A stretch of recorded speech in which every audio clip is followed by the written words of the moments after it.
wasallam. Oleh karena itu, di kesempatan yang berbahagia dan mulia ini, mari kita isi kesempatan ini dengan mentadabburi firman-firman Allah yang ada di dalam Al-Quran dan hadis-hadis Rasulullah SAW, yang dalam kesempatan kali ini tema kita adalah keutamaan jujur dalam kehidupan sehari-hari.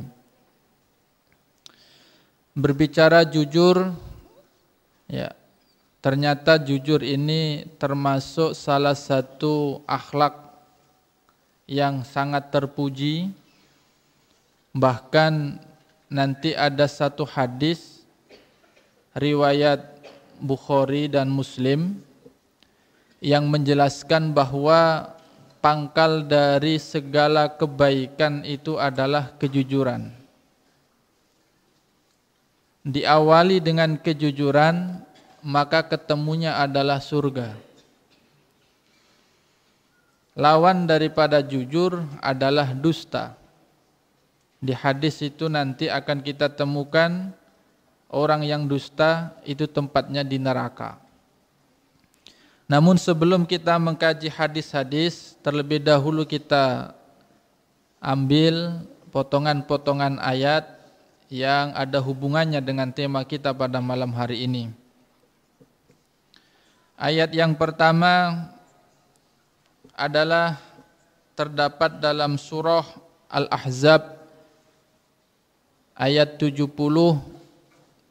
sampai 71. Allah Subhanahu wa taala berfirman, A'udzu billahi minasyaitonir rajim.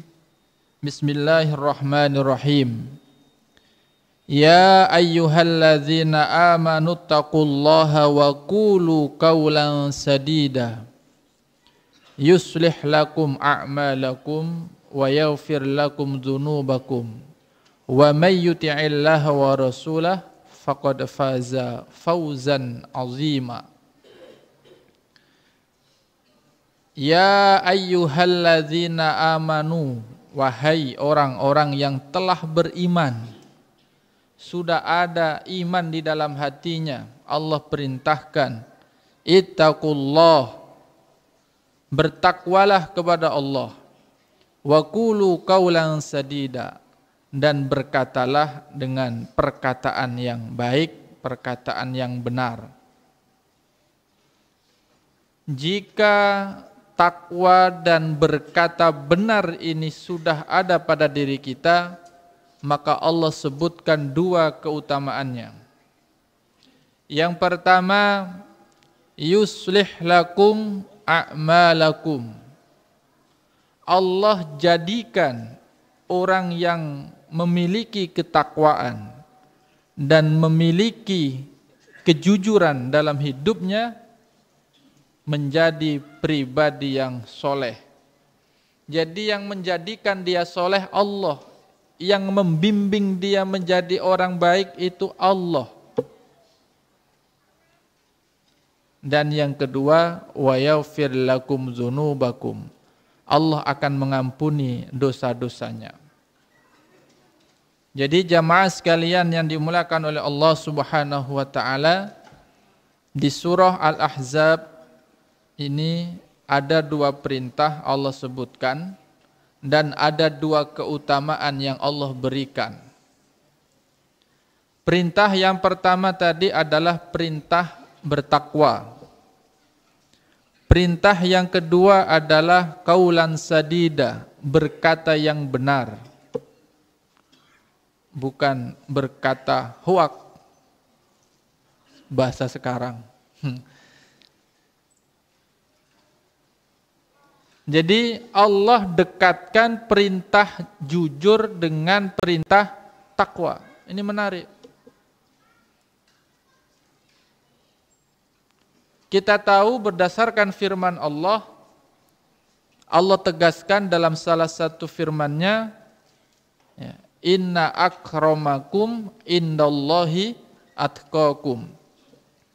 Sesungguhnya yang paling mulia Di antara kita semua ini kata Allah adalah orang yang paling bertakwa. Jadi takwa itu kunci kemuliaan seseorang. Yang kedua, Allah dekatkan perintah takwa dalam surah Al-Ahzab ini dengan perintah jujur. Itu artinya orang yang dalam kehidupannya menjalani kehidupan di dunia ini dengan memegang prinsip kejujuran, maka insya Allah Allah akan muliakan dia. Dan sebaliknya, jika manusia ini dalam kehidupannya mengabaikan yang namanya kejujuran dan kebenaran, maka sebaliknya Allah akan hinakan dia dengan caranya Allah Subhanahu wa ta'ala.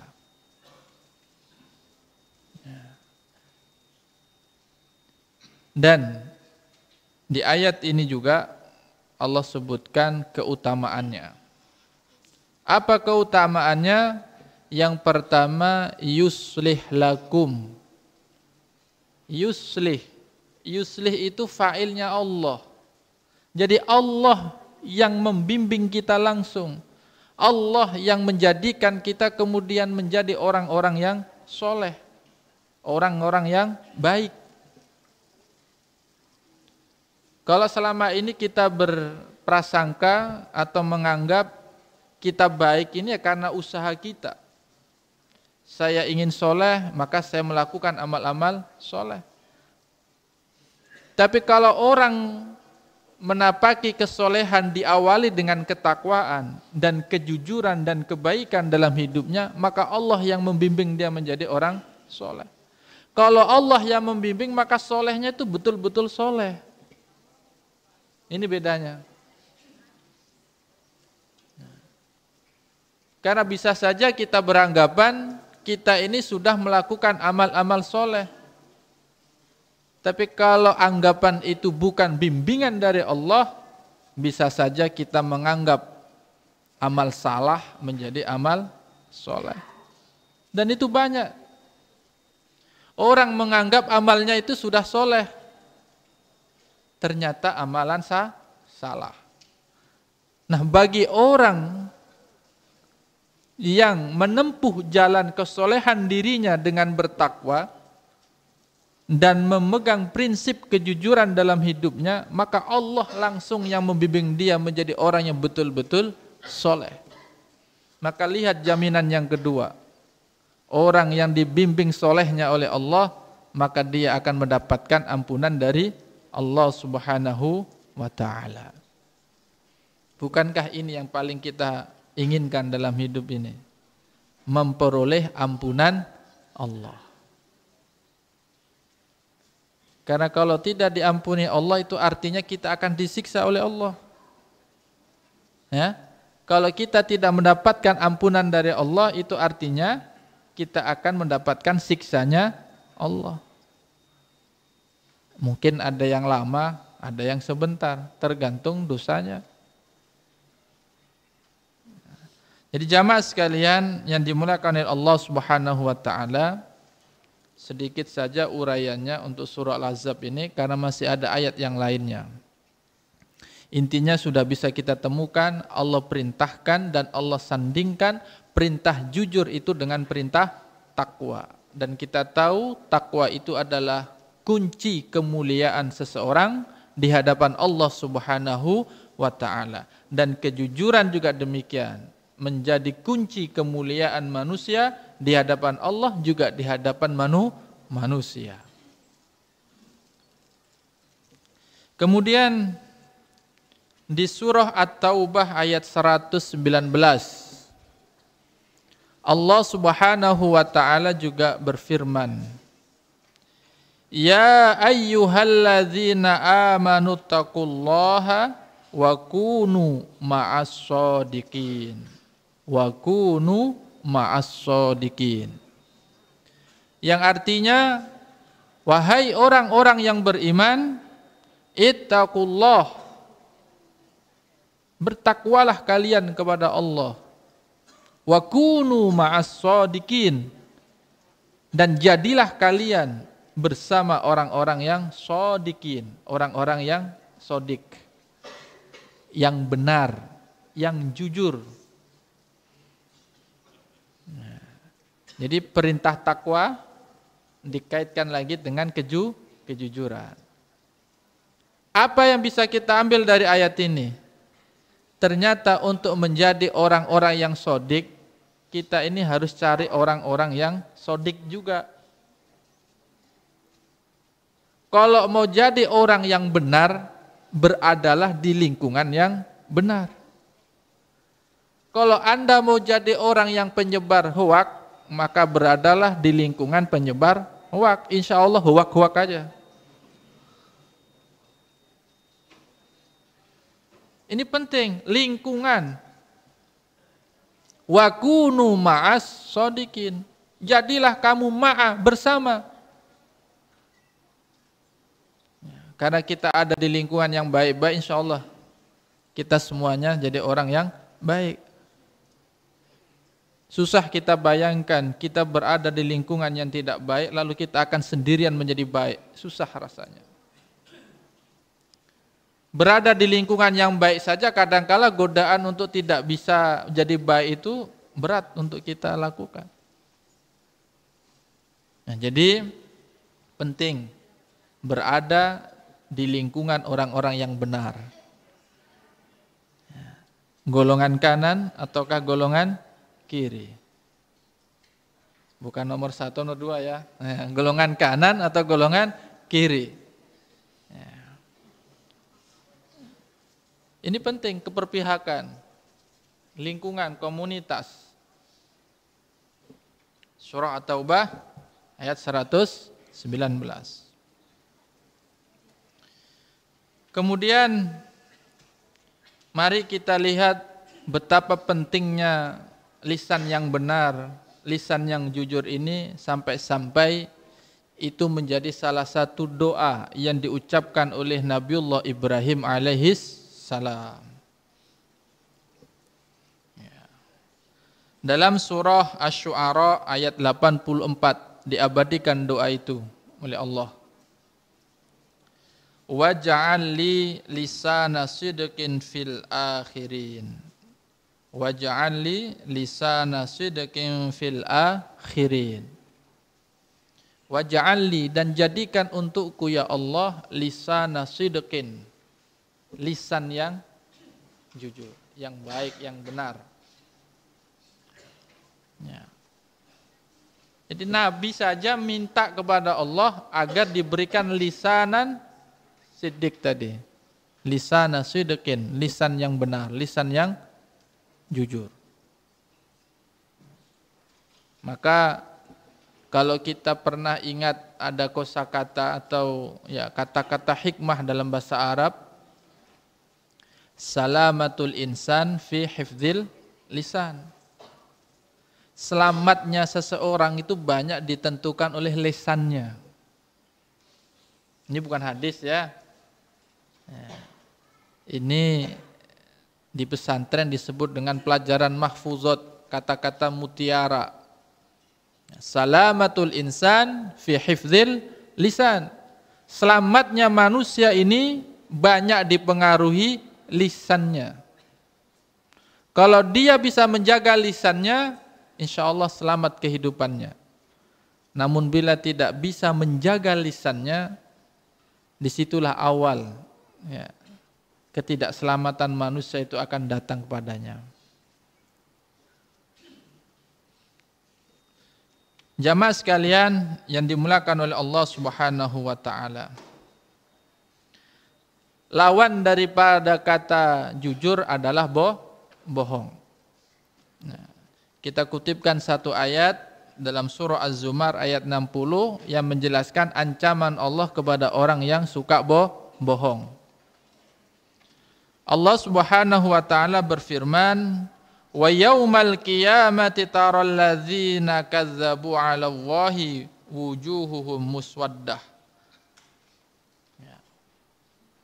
Wa yaumal qiyamah, nanti pada hari kiamat, taral ladzina kazzabu 'ala Allah, kalian akan melihat, menyaksikan orang-orang yang dahulu mendustai Allah, mendustakan Allah.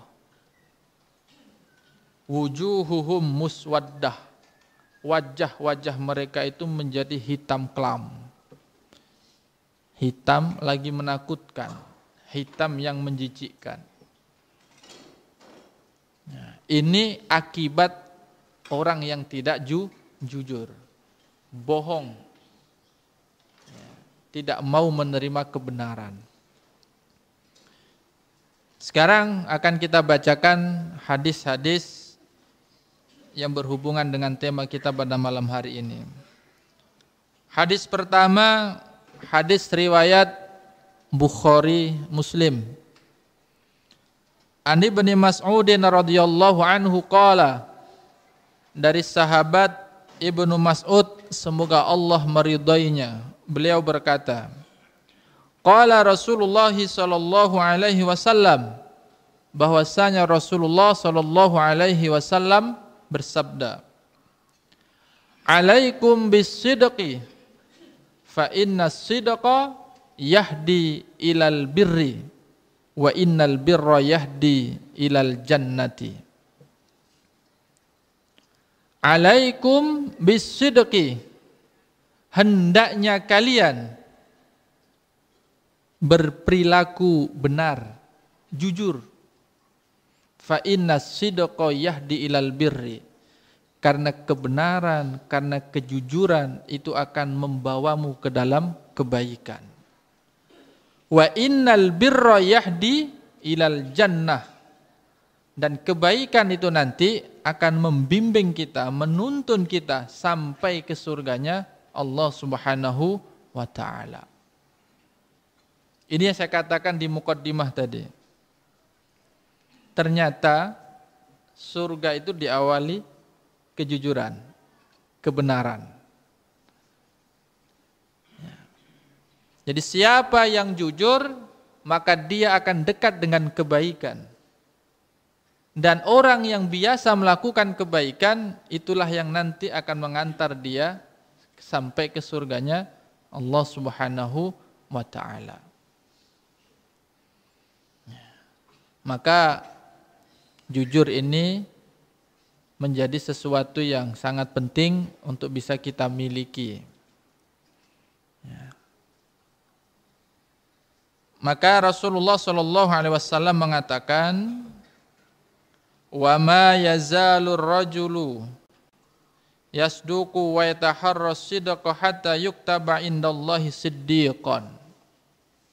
Seseorang yang membiasakan dirinya jujur dalam kehidupannya sehari-hari, maka kelak akan dicatat di sisi Allah siddiqan, ahli jujur. Ya, siddiqan, ahli jujur. Nah, untuk memperoleh predikat siddiqan, di sini tertulis kata-kata yasduku menggunakan fi'il mudhari. Artinya bermakna senantiasa. Bukan sekali dua kali jujur lalu dikenal orang, wah itu orang jujur. Tidak bisa. Untuk bisa dikenal orang bahwa seseorang itu adalah orang yang betul-betul jujur, memang kesehariannya selalu jujur. Kalau hari ini dia jujur, besok bohong, besok jujur, besok bohong, susah orang bedakan ini bohong apa benar. Ya, jadi ada kontinuitas, ada kesinambungan. Itulah yang digambarkan dengan bentuk fi'il mudhari, sedang, akan, dan selanjutnya. Ya. Maka predikat jujur atau bohong itu bisa melekat pada diri seseorang tergantung kesehariannya, kebiasaannya.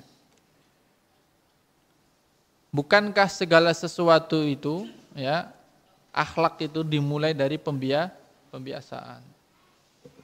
Ya. Sesuatu yang dibiasakan akan menjadi kepribadian. Kepribadian itulah akhlak kita. Kemudian Rasulullah Shallallahu Alaihi Wasallam melanjutkan, wa iyyakum wal kadhiba, wa iyyakum wal kadhiba. Nabi berpesan, jauhi dusta, jauhi bohong. Fa innal kidhba yahdi ilal fujur. Karena kebohongan itu nanti akan membawa kita ke dalam kejahatan. Orang kalau sudah bohong, ya, apalagi terbiasa bohong, kebohongan itu kan bisa ditutupi dengan cara berbohong. Ya kan?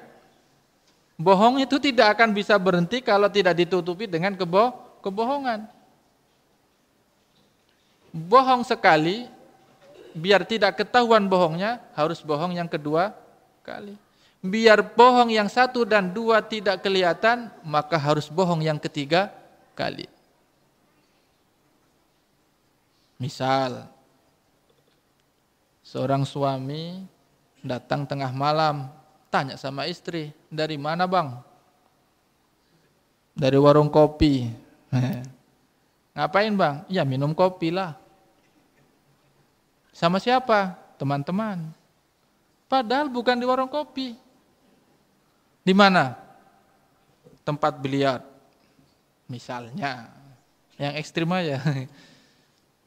Kan bohong tuh. Bohong pertama biar gak ketahuan, maka harus bohong yang kedua. Biar tertutup bohong pertama dan kedua, maka dia akan bohong yang ketiga. Maka benar yang dikatakan Nabi, kebohongan itu akan menuntun kita, mengajak kita kepada keburukan. Maka Nabi berpesan, wa iyyakum wal kadhiba, jauhi kebohongan. Karena kebohongan tidak akan pernah menentramkan hidup seseorang. Ya. Ketika bohong itu pasti ada ketidaktentraman dalam hatinya. Kecuali kalau memang ahli bohong. Ya. Sudah dibilang itu bohong, benar saja. Nah, itu bahaya yang kayak itu. Nah, maka nanti dikatakan oleh Nabi, wa ma yazalul abdu yakdzibu wa yataharral kadziba hatta yuktaba indallahi kadzaban. Sama. Orang yang membiasakan diri bohong, kelak oleh Allah akan dicap pembohong. Nah, pembohong itu finnar, ya, tempatnya di neraka. Rawahul Bukhari wa Muslim. Hadis ini sahih, diriwayatkan oleh Bukhari dan Muslim. Hadis kedua, ternyata bohong itu juga menjadi ciri orang-orang munafik. Dalam sebuah hadisnya Rasulullah Shallallahu Alaihi Wasallam, ya, dari sahabat Abu Hurairah, beliau berkata bahwa Rasulullah Shallallahu Alaihi Wasallam bersabda, ayatul munafiki salasun, ciri, ya, ciri utama orang munafik itu ada 3. Idza hadatsa kadzaba. Nah, ini ciri utama. Kalau dia berbicara suka dusta. Orang munafik kalau berbicara banyak dustanya daripada tidaknya. Wa idza wa'ada akhlafa. Kalau dia berjanji enggak dia tepati. Jangan senyum-senyum, nanti ada yang tersinggung. Ya, janji dia tapi dia ingkari. Dan yang ketiga, apabila diberikan amanah, dia khianati. Ini riwayat Bukhari dan Muslim, sedangkan dalam lafalnya Muslim itu ada tambahannya. Wa zada Muslimun fi riwayatin lahu wa insoma wa shalla wa za'ama annahu muslimun.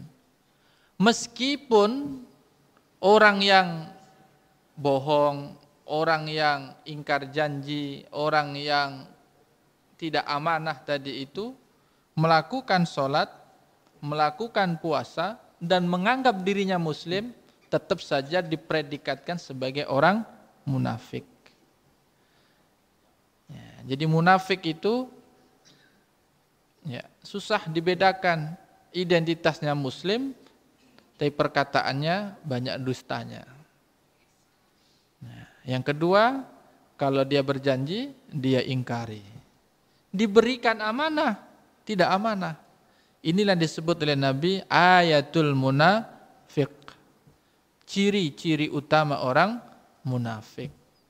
Jadi siapa yang punya 3 predikat ini, itulah munafik tulen kata Nabi. Ya, munafik tulen, betul-betul munafik. Kalau satu aja ya munafik sedikit lah ya. Nah, kalau 2 ya munafik ya, di atasnya sedikit lah. Baik. Jamaah sekalian yang dimuliakan oleh Allah Subhanahu wa taala. Jadi kalau jujur itu dipuji, disenangi oleh Allah dan Rasulnya. Sebaliknya kebohongan itu ya, tidak disenangi Allah, tidak disenangi Rasulnya, juga tidak disenangi oleh banyak orang. Ada enggak orang yang senang dibohongi? Enggak ada. Kalau dibohongi pasti enggak senang. Orang itu fitrahnya senang kalau diberikan berita yang benar. Ya. Perilaku yang jujur itu yang disenangi orang. Hadis berikutnya An Abdillah ibni Umar radhiyallahu anhu, dari Abdullah ibnu Umar, semoga Allah meridhoinya, anna Rasulullah sallallahu alaihi wasallam qala, bahwasanya Rasulullah sallallahu alaihi wasallam bersabda, arba'un idza kunna fika fala alaika mimma fataka minad dunya. Ada 4 hal. Kalau 4 hal ini kesemuanya ada pada diri kita, maka enggak usah khawatir kalau dunia ini hilang di hadapan kita. Enggak usah khawatir. Artinya apa? Dunia akan mengikuti kita. Kalau punya 4 hal ini. Yang pertama, hifzu amanah.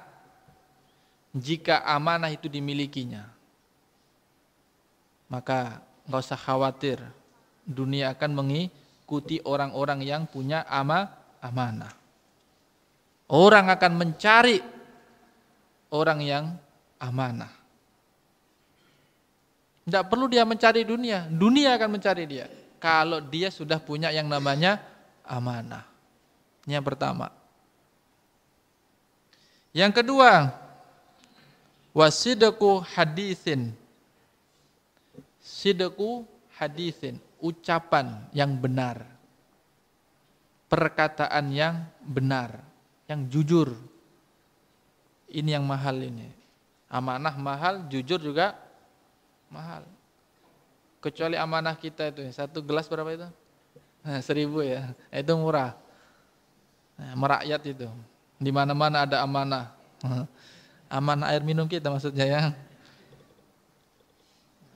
Jadi ada 4 hal yang jika 4 itu bisa kita miliki, enggak usah khawatir dengan dunia ini. Dunia mencari kita.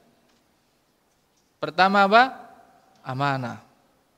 Yang kedua adalah perkataan yang jujur, yang benar tadi. Yang ketiga, wa husnu khaliqah. Ya, akhlak yang baik. Ya, akhlak yang baik, budi pekerti, sopan santun yang baik, perangai yang baik. Ini di mana-mana laku. Mau di kampung, mau di desa, di tempat main, tempat kerja, asalkan akhlaknya baik pasti disenangi orang. Insya Allah. Ya. Dan yang keempat, wa'iffatu fi tu'matin.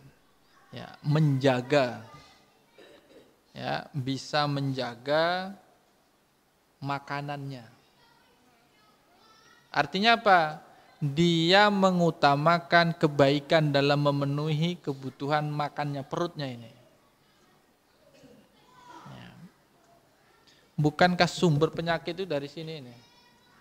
Ya. Memenuhi perut inilah. Sehingga aspal pun bisa masuk perut. Kayu di hutan pun bisa masuk. Kenapa? Memenuhi perut. Itu enggak ifah fitu'mah. Dia enggak punya harga diri dalam menjaga isi perutnya. Nah, orang yang selamat itu adalah orang yang bisa mengisi kantongnya ini dengan benar. Bukan dengan cara yang salah. Rawahu Ahmad wa Tabrani. Hadis ini riwayat oleh Imam Ahmad dan At-Tabrani. Jamaah sekalian yang dimuliakan oleh Allah Subhanahu wa taala. Jadi ada 4 hal tadi itu yang kalau itu bisa kita jadikan sebagai karakter kita dalam menjalani kehidupan di dunia ini, maka insya Allah dunia akan mengikuti kita. Pertama, jadilah orang yang amanah dalam segala hal. Sekecil apapun, ya, berusahalah amanah terhadap amanah yang dititipkan kepada kita. Yang kedua, berusaha untuk selalu benar. Ucapan ini selalu benar. Kul khairan au liyasmut. Berkatalah yang baik atau lebih baik diam. Yang ketiga adalah akhlak yang baik. Perilaku yang baik. Mudah, sayang kepada yang, menghormati kepada yang lebih tua, saling menghargai dan lain sebagainya. Banyak perilaku akhlak yang baik tadi. Dan yang keempat tadi, menjaga isi perutnya. Jangan sampai karena demi perut ya, menghalalkan segala cara. Hadis yang terakhir untuk kesempatan kali ini, An Ubadah bin Samit, dari Ubadah bin Samit radhiyallahu anhu, semoga Allah meridainya, anna Nabiyya sallallahu alaihi wasallam qala, bahwasanya Rasulullah sallallahu alaihi wasallam bersabda, adminu li sittan min anfusikum admanu lakumul jannah. Rasul bersabda, berikan jaminan kepadaku 8 hal. Kalau 8 hal ini bisa Anda pastikan ada pada dirimu, ku jamin bagimu surga, kata Rasulullah sallallahu alaihi wasallam. Jadi Rasul bertransaksi dengan kita. Kalau kau berikan 8 hal ini, ku jaminkan surga bagimu. Apa 8 hal itu? Kata Rasul, yang pertama, usduku idza hadistum.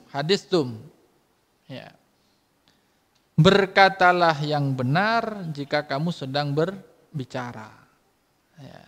Jujur berarti ya, jujur atau benar dalam perkataan. Yang kedua, wa aufu idza wa'adtum. Penuhi apabila kamu telah berjanji.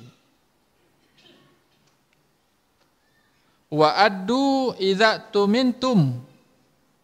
Tunaikan amanah itu dengan baik jika kamu mendapatkan suatu amanah. Wahfazu furujakum. Jaga kesucian atau kehormatan, kemaluan kita. Wa ghaddu absarakum. Ghaddul basar, menundukkan pandangan. Wa kaffu aidikum, pelihara tanganmu dari melakukan kemaksiatan.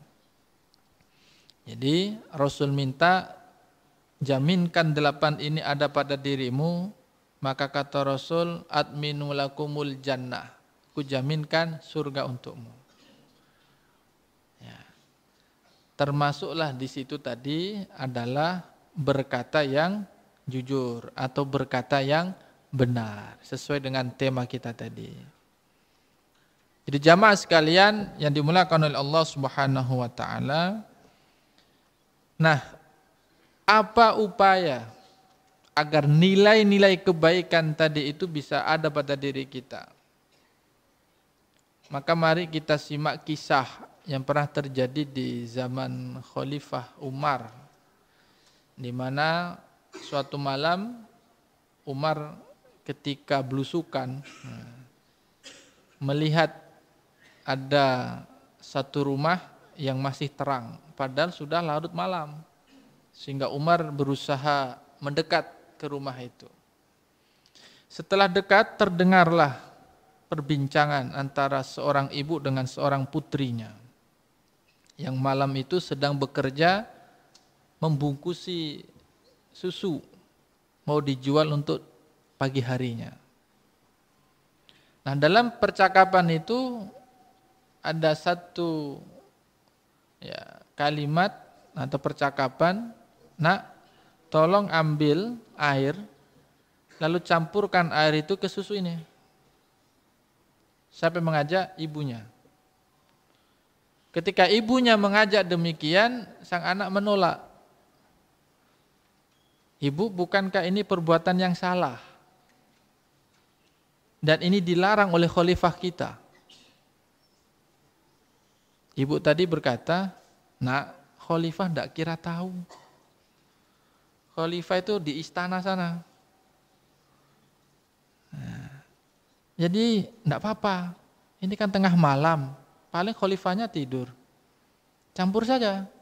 Biar besok kita memperoleh untung yang lebih banyak." Apa jawab putrinya tadi? Ini putri yang solehah ini. Kalau ada, belum nikah saya mau ini. Jadi, apa yang dikatakan oleh anak tadi? "Wahai ibundaku tersayang, memang bisa saja khalifah enggak tahu. Tapi bagaimana Allah? Nah, bagaimana dengan Allah? Bukankah Allah itu maha tahu? Meskipun Umar enggak tahu, tapi Allah itu maha tahu." Percakapan itu didengar oleh Umar, sehingga keesokan harinya dipanggillah orang ini.